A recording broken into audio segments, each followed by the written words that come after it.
Hi friends, ఈరోజు mushroom dum biryani చేసుకుందాము. దానికోసం ముందుగా ఒక గిన్నెలో వాటర్ తీసుకొని బిర్యానీ హోల్ గరం మసాలా, తగినంత సాల్ట్, పుదీనా, కొత్తిమీర తరుగు వేసి స్టవ్ ఆన్ చేసి స్టవ్ పైన పెట్టేశాను. ఒక జార్ తీసుకొని ఒక ఆనియన్, 4-5 పచ్చిమిర్చి, ఒక టొమాటో, పుదీనా తరుగు, 1 టేబుల్ స్పూన్ అల్లం వెల్లుల్లి పేస్ట్ వేసి గ్రైండ్ చేసి పక్కన పెట్టుకోవాలి.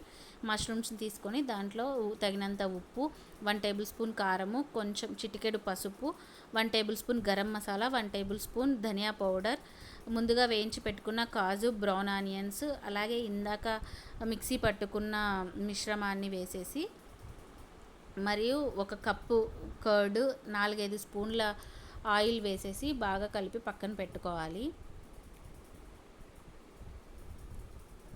ఈలోపు వాటర్ మరుగుతున్నాయండి. ముందుగా నానబెట్టుకున్న బాస్మతి రైస్ని ఇందులో వేసేస్తున్నాను. ఇక్కడ చూడండి, ఇందాక బాగా కర్రీ అవుతుంది. ఇప్పుడు ఇందులో కొంచెం వాటర్, లెమన్ జ్యూస్ వేసేసాను. ఇప్పుడు రైస్ కూడా బాగా 50% బాయిల్ అయిపోయిందండి. రైస్ని బాగా స్ప్రెడ్ చేసేసుకుందాము. దీనిపైన రైస్ మొత్తం స్ప్రెడ్ చేసేసిన తర్వాత దీనిపైన ఒక 5-6 స్పూన్ల నెయ్యి వేసేసి, అలాగే బ్రౌన్ ఆనియన్స్ కూడా వేసేసి లిడ్ క్లోజ్ చేసేసి 10 మినిట్స్ మీడియం ఫ్లేము, ఒక 10 మినిట్స్ సిమ్లో పెట్టేసి దమ్ పెట్టేసి వదిలేసాను. Ready, mushroom dum biryani ready.